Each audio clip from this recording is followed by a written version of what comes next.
Nice to right. see so many familiar Google screens. Hello, everyone. Jahan Marcu, member at large for CANN. And also just a quick update on my bio. I'm now the CEO and owner of Delaware Analytical, a licensed testing laboratory. So today we're going to do something a little bit different. This isn't your grandfather's journal club meeting where you just have one person presenting results or presenting their research. Today we're going to try and make things more accessible, and we're going to treat you like your healthcare professionals because that is our audience. Now we're looking forward to getting your background, your information about your feedback about the chemist perspective on this and your own expertise. So that will be great. So we're going to go through some of the background material and introductory stuff. And then when we open up to figures, we hope that you'll have questions to put in the chat, to raise your hand. Maybe if you're just so brave or crazy enough to unmute yourself and speak to us, that would be awesome too.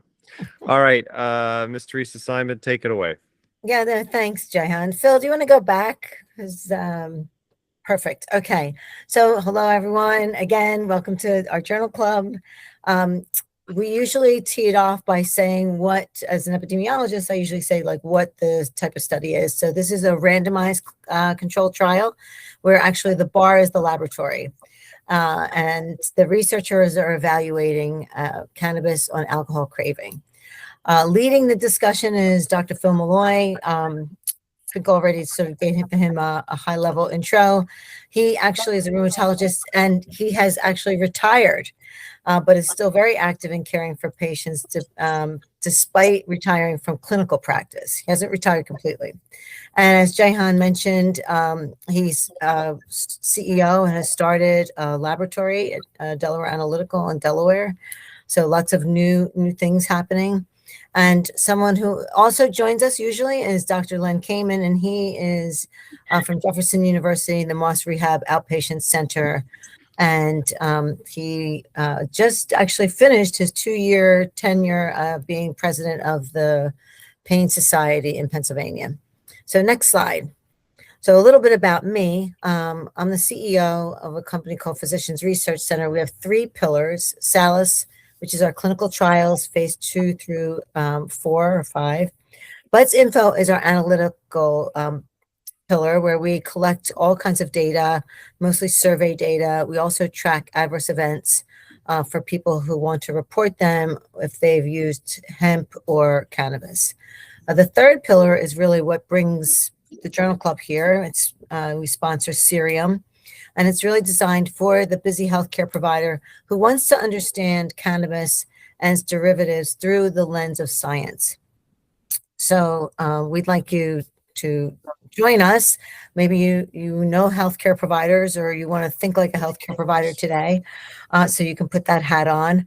But we also want to know from your perspective, whether you find value and you'd want to share this with some of your fellow colleagues around this journal club. The next slide, Phil. So as I said, this is really designed for healthcare providers. This is a QR code questionnaire that we generally ask our healthcare providers to scan and complete. And you're certainly welcome to do it, or you can take a picture of it and come and share it with your healthcare providers. So the next slide. Okay, so this is our kicking it off. There we go. Yeah, all right. Yes. Well, so the mission and vision of this journal club is of our style of doing it is to support the education of healthcare professionals with discussions of published research. And we do our best to approach each paper with consistency, fairness, and transparency. And to declare, we have something to declare here that, again, the purpose of our discussion today is to educate, raise awareness, engage in a professional exchange. We're not trying to solve every policy or regulatory issue and have no skin in the game or agenda with this article other than education and discussion. So today's featured article is entitled Acute Effects of Cannabis on Alcohol Craving and Consumption, a randomized controlled crossover trial. I added that link this morning at the bottom. It says active link to paper. Anybody, I know Twinkle, you have a copy of the slide deck. Click this and you can download the full free text of the article. All right, Dr. Molloy, I want to go to you. Why do we Sure. care about alcohol and cannabis co-use or cravings of either drug? Well, this it won't take a long time.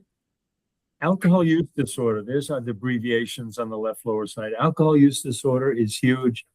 A lot of clinicians and healthcare providers wring our hands out, and source of anxiety for us to help patients with alcohol use disorder, like opioid use disorder or substance use in general disorder. What helps people once they have a problem with a substance? What helps them to decrease their use or to gain control of their life while they're on their substance, or to taper it, or to continue it? Now, there is a lot of research on drug X, Y, and Z helping alcohol use disorder and also opioid use disorder. So there is a little word on the street out there suggesting that cannabinoids, cannabis products, might be on the list of options for alcohol use disorder. In other words, if I have an issue with alcohol, can I turn to cannabis to help me mitigate that problem? So substance use disorders are complex, challenging, not easy to manage. It's been postulated that cannabis might have a beneficial role. Most of the literature up until recently has been anecdotes, case reports. I had a problem on opioids. I had a problem with alcohol. I used cannabis and it helped me get off it. That sort of observational and case series thing. So is there a way we can learn more about this? Well, I did a search first on open evidence. If anybody doesn't use that, it's a very popular, current, modern, efficient AI tool confined to the medical topics. So you can, it's free, just join open evidence and put in cannabis and alcohol use disorder and see what you get. First thing that comes out of that search, which I did about a month ago, was it's inconclusive. Some data is out there that shows that it makes alcohol use worse, or that alcohol users have worse outcomes when they turn to cannabis. And there are other items in the medical literature saying, no, people get helped by it. So what do we know? And how would you study that?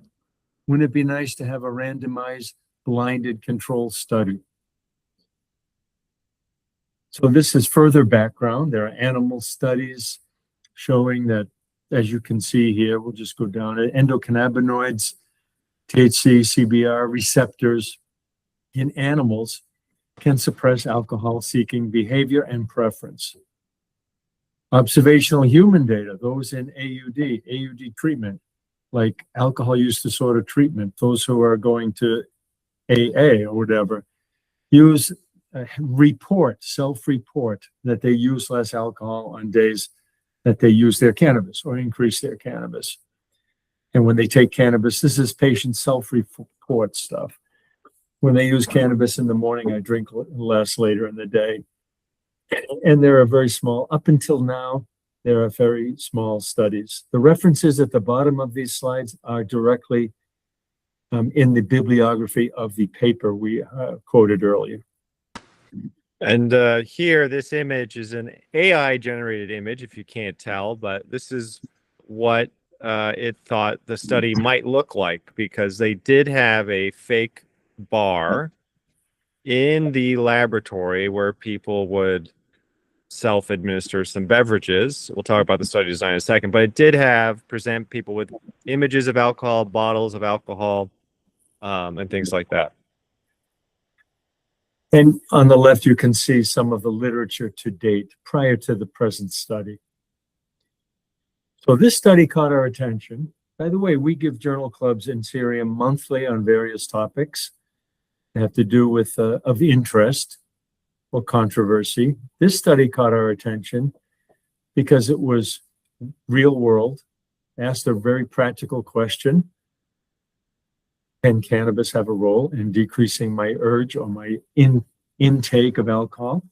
This, as you'll see on the subsequent slides when we go over the study design, is a prospective randomized controlled trial. There are placebo arms. The asterisk is next to double-blinded. As you will see in a subsequent slide, the subjects, the participants in this study, could tell when they were getting a placebo. It turns out that they could tell that they were getting a placebo or an active product. There were many endpoints like validated questionnaires on alcohol craving and just a subjective question. I have an urge for alcohol. Another endpoint was how much alcohol I ended up actually consuming in that lab. So figure 1, which is the following study slide after this one, shows the flow chart of the study. The usual inclusion and exclusion criteria: no pregnancy, no other illegal substances.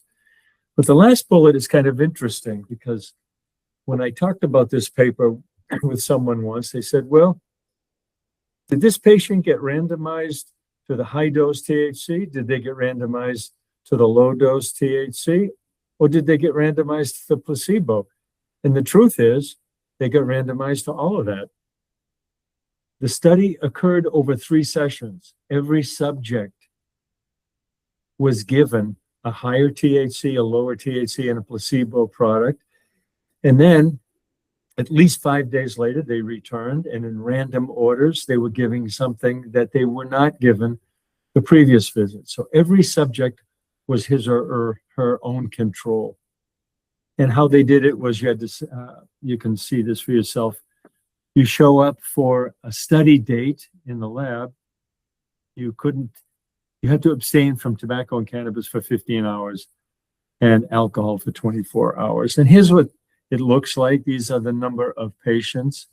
The important thing is that everybody was exposed on session 1. If you got placebo the first time, you got either low dose or medium dose THC product the next time. So this is what it looked like. Every subject received placebo and then reported their urge and cravings for alcohol and how much they consumed.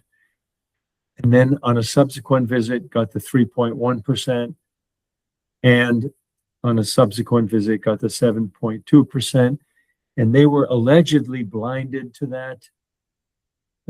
Jahan, do you want to talk about the product and how they got it? Sure. It was a nidus applied, right?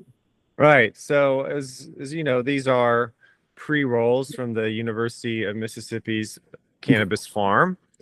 I think it's information. I imagine those of you attending this are pretty well versed in how that's made. It's they started growing it indoors finally, but they basically take the whole plant, grind it up with stems and seeds, and roll it up in a cigarette rolling machine, and then ship those to the lab. And part of the issue is that to use a traditional cigarette rolling machine, you can't have the cannabis be too potent or it gets stuck in there. So 3%, 7%. Otherwise, if it gets in the 7% or above range, you have to roll it by hand, and they have done that for studies.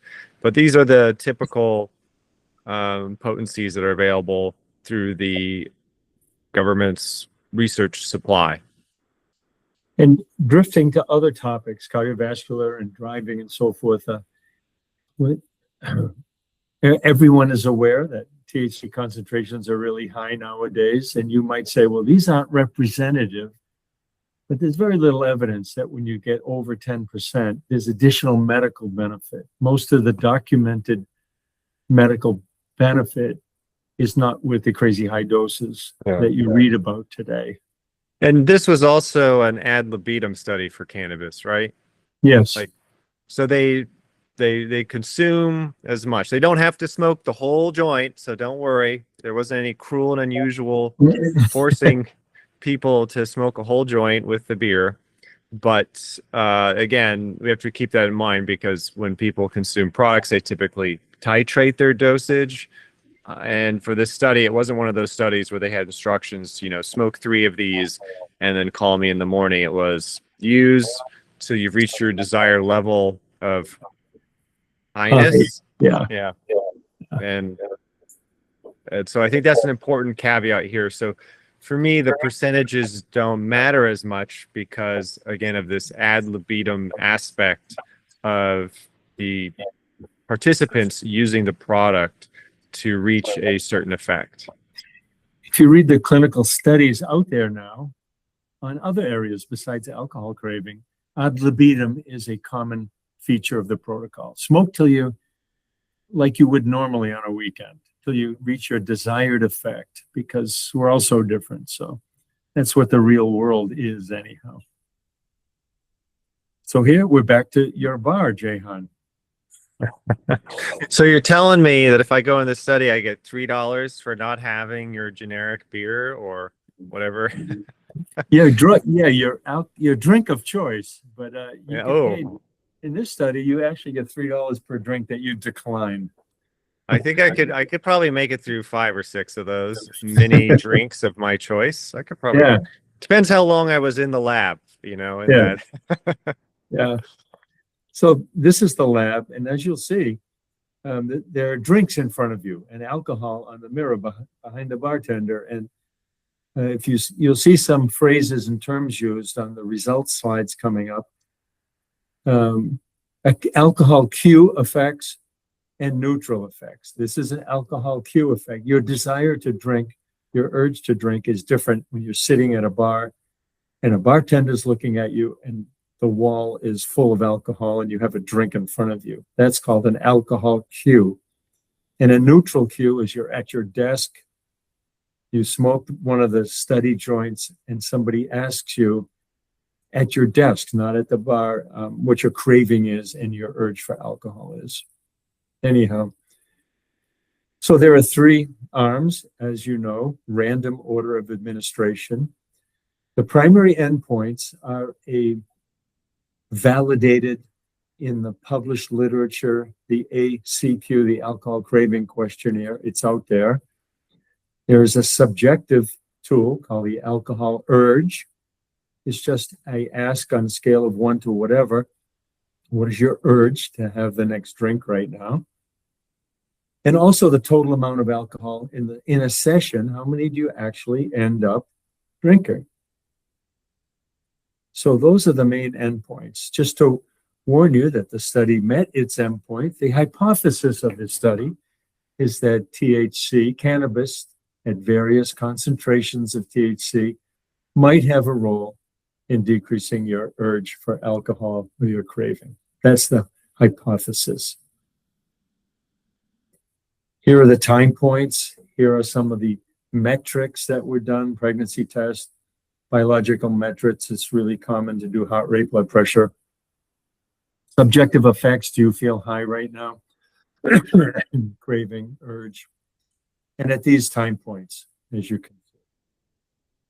So it was pretty, I would call this rigorously done. And blinded means when I show up this morning, so it was always morning. When I show up, I don't know what I'm getting unless I try to figure it out. Neutral stimulus is at my desk. Active stimulus is when I'm in the bar and there's drinks waiting for me on the counter. It's called alcohol cue versus neutral. If you read the paper, you'll be reading these terms. So we're going to show some slides after this, but here's a narrative of some of the endpoints. By the way, just to give you a heads up, some of the endpoints were met at various time points and some were not met in this study.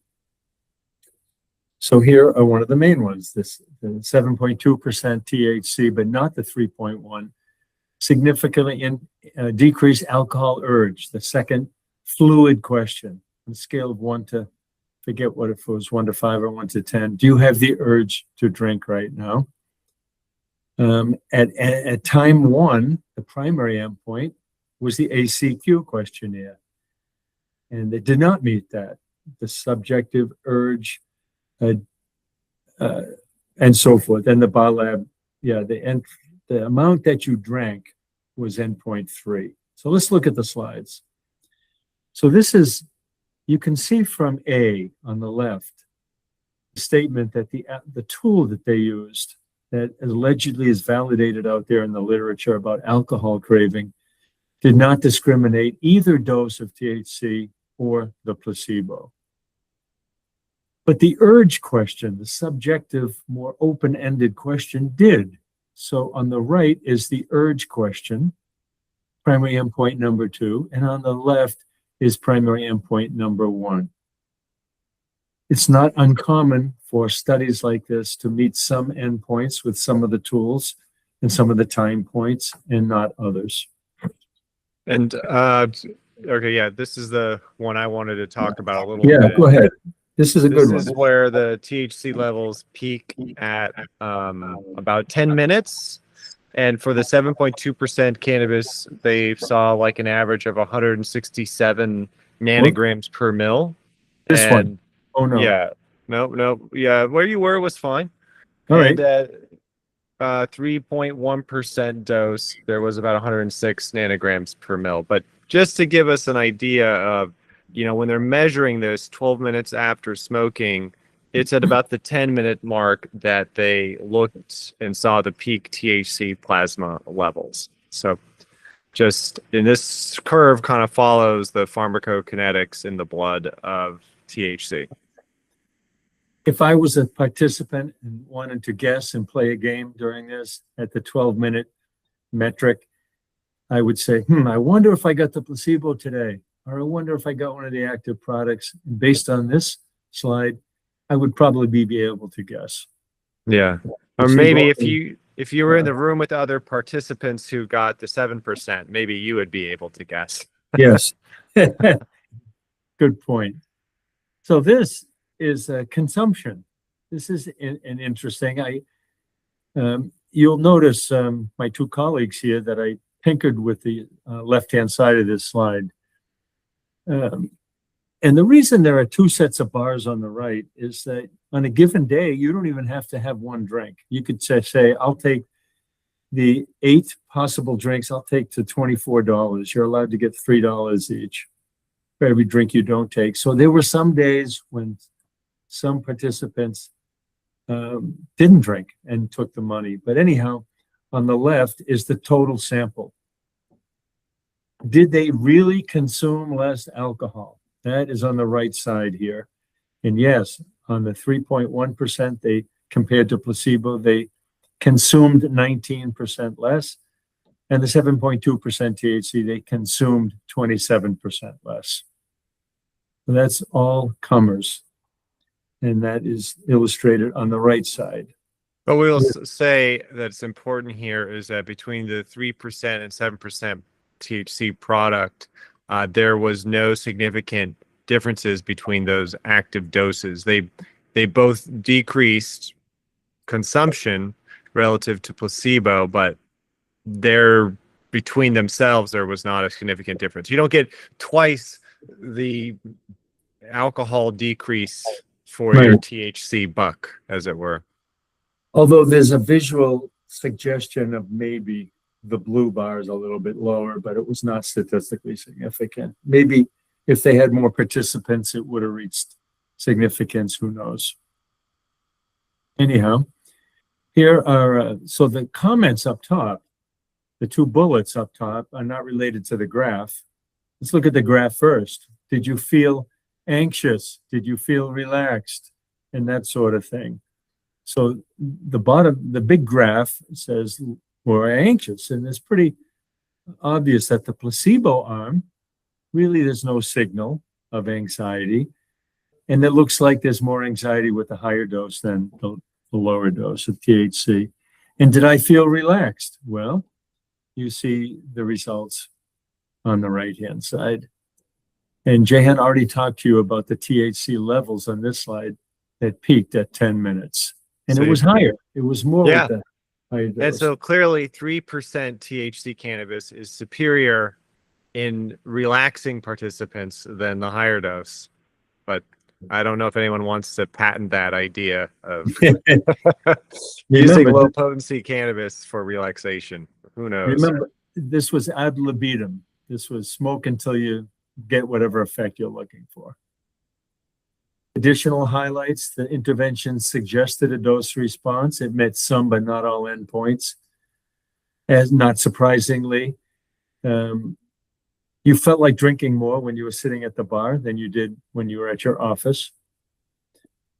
And under risks and benefits, I think the only thing to say is that there's no new signals here. There was a little bit of subjective intoxication, and you could see anxiety and relaxing stuff, but there was no new signals, not that you would expect any. Right. And another thing that might helps me to think about this study is that they were blinded to the smoked product, but obviously not blinded in the bar lab. Yeah. Drinking water versus drinking their alcoholic beverage of choice. So it helps. And NIDA and the stuff that they smoked was subject to rigorous testing, GCMS and all that stuff. And the goal in preparing the joints that were provided were so the placebo joints smelled just like weed, supposedly, and there were no other intoxicating substances and so forth. They were well characterized. So here is a summary. This is the first placebo-controlled randomized trial of cannabis's acute effects on alcohol craving, urge, and consumption. And they enrolled young and middle-aged people who drink heavily and use cannabis on a regular basis, relevant population to test cannabis and alcohol consumption in. Acutely decreased alcohol consumption and increased the latency to drink, like when you reached for your first drink. It did not change the primary endpoint, but it did change the subjective single question urge. So that is sort of a highlight of the results. These quotes are the author's quotes in the discussion of the paper. The findings suggest that smoked cannabis reduces alcohol consumption. I think that was demonstrated. And conversely, acute cannabis deprivation in the placebo condition, which is not really acute deprivation. Every session was separated by between 5 and 21 days. A minimum of 5 days, a maximum of 21 days till I showed up for my next session. I don't know. That's not acute deprivation in my mind. So conversely, acute deprivation, if I get the placebo today, may lead to compensatory increases in alcohol intake. That was not demonstrated, in my opinion, by this study. I couldn't find any data. This level of experimental control strengthens causal influence, making the case that THC might have an impact on alcohol consumption in a real-world setting. Individuals titrate their alcohol consumption and their cannabis consumption, by the way, on their current and desired state of intoxication. That has been shown in other studies as well.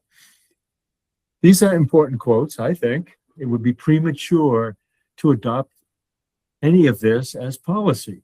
I mean, I'm not going to go back to my office next week and go on a bandwagon of recommending cannabis for my patients who have alcohol use disorder. Not yet. What do you think, Jahan? Is this practice changing? I can't imagine it would be for a healthcare practice. I don't know if others on the call or in this club are convinced and ready to take this paper to their clinician saying, let's apply this information to a loved one and get them on this ad libitum cannabis use for alcohol use disorder.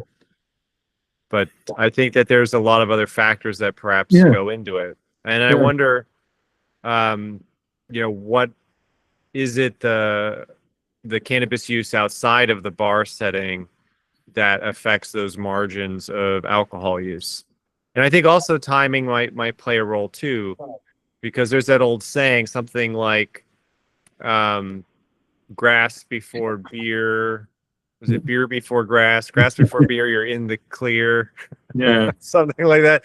yeah. The timing of the two can be quite dramatic depending on the dosing, which would be interesting. But I'd say I was disappointed a little bit with the outcome of this research. I thought we'd see a stronger impact, a stronger substitution effect just Well, based on the survey data. yeah, But other than that, other than those yeah, issues, it's a perfect study, except if you go to the next slide, yeah. except for There these are, things.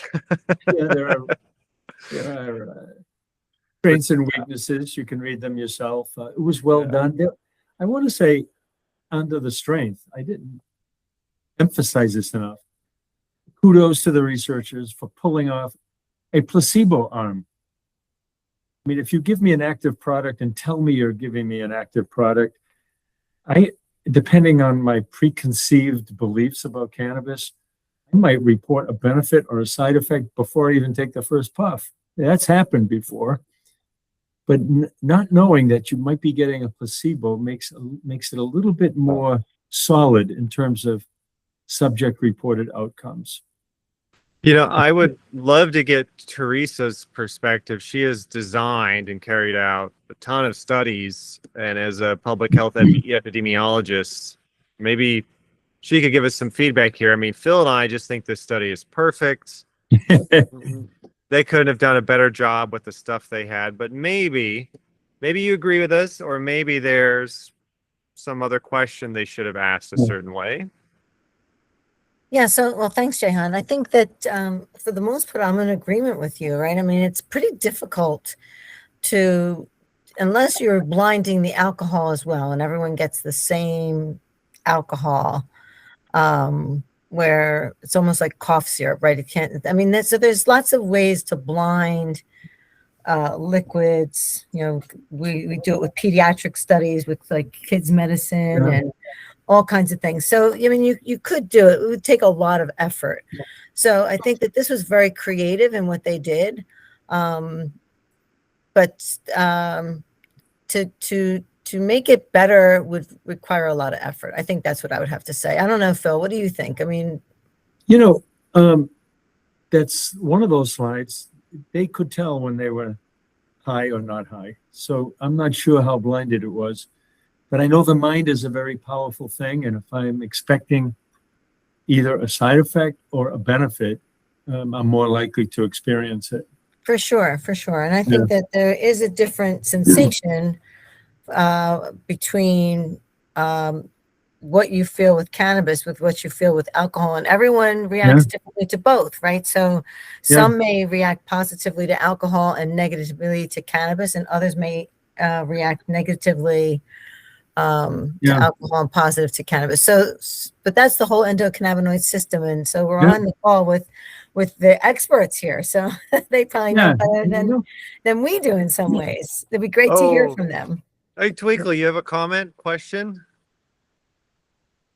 Yeah, I have a question. I'm curious because I'm really interested in cannabis aroma. And so when you guys are saying that these placebos are supposed to mimic the smell of cannabis without having active cannabinoids, to me, that's like its own entire study by itself that they've encompassed into this, because how do volatiles and aromatics alter your perception of your experience, especially when we have clinical data that shows aromatherapy is effective for relaxation. For sure. So I was just wondering what you guys think about that, because also knowing that it comes from the DEA Mississippi lab, like I'm familiar with the quality and the kind of hemp and cannabis that they're growing there. So I just wondered if you guys had any comments on that part of it.